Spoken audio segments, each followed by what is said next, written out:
Rain lashed the car. Wind howled. Rachel and David, weary from the long drive, reached Blackwood Manor. The old house loomed, dark and imposing.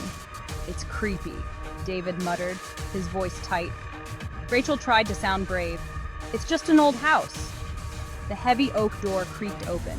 Inside, the air was cold, stale, and heavy with silence. They explored the house. Cobwebs clung to every corner. Dust lay thick on the furniture. Each room felt colder than the last.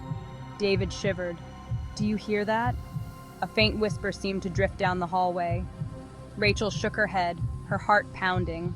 As they climbed the grand staircase, a floorboard creaked ominously behind them. Turning, they saw nothing but deepening shadows. The first night, Rachel slept fitfully. Strange noises woke her. Creaking floorboards, the distant clang of a shutter. Each time, David slept soundly beside her. The next day, Rachel felt a constant unease. Objects moved. A book she'd been reading vanished, only to reappear on a different shelf. David dismissed her fears. "It's an old house, Rachel. Things settle." But Rachel felt a growing certainty that they were not alone in Blackwood Manor. At the end of the hallway, on the ground floor, was a heavy wooden door. It was locked, the keyhole stuffed with rust. "What's down there?" Rachel asked, a chill running down her spine. David tried the handle. "No idea. Looks like it hasn't been opened in years."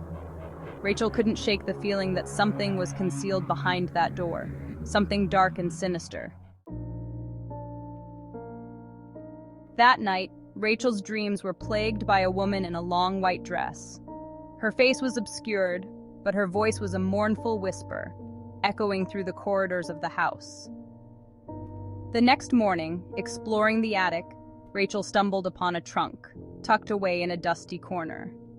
Inside, beneath layers of yellowed cloth, she found a leather-bound diary. The name on the cover sent a shiver down her spine. Eleanor Blackwood. The diary entries were filled with despair. Eleanor wrote of strange noises, cold spots, and a feeling of being watched. "The house," she wrote, "it breathes, it whispers. It has a life of its own." Eleanor's entries grew increasingly frantic, culminating in a chilling final line. "It's in the walls. It's in the walls. It's in the walls." Rachel felt a cold dread grip her heart. Eleanor's words were more than mere imagination. Later that day, Rachel discovered a loose stone in the drawing room wall. Behind it, a small, hidden alcove held a bundle of letters, tied with faded ribbon. The letters, penned in a spidery hand, revealed a horrifying truth.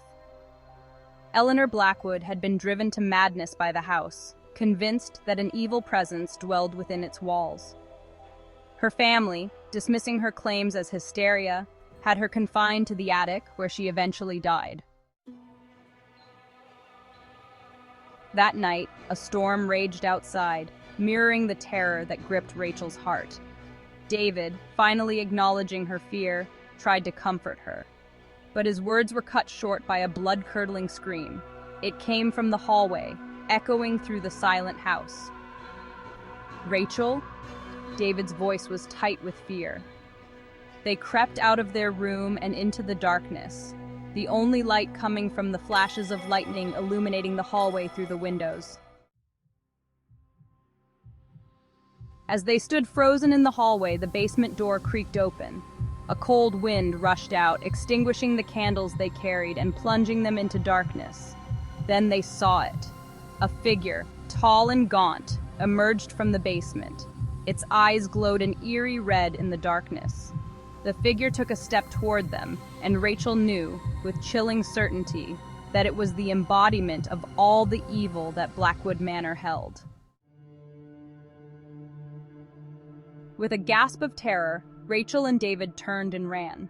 They raced through the house, the figure's guttural growl echoing behind them. Flinging open the front door, they stumbled out into the storm.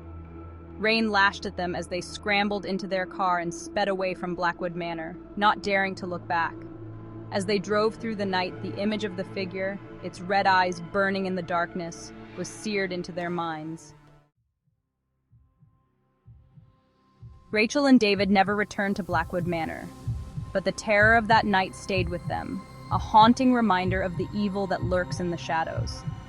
Even now, years later, they sometimes wake in the night, cold sweat clinging to their skin, the echo of Eleanor Blackwood's words ringing in their ears. It's in the walls. It's in the walls. It's in the walls.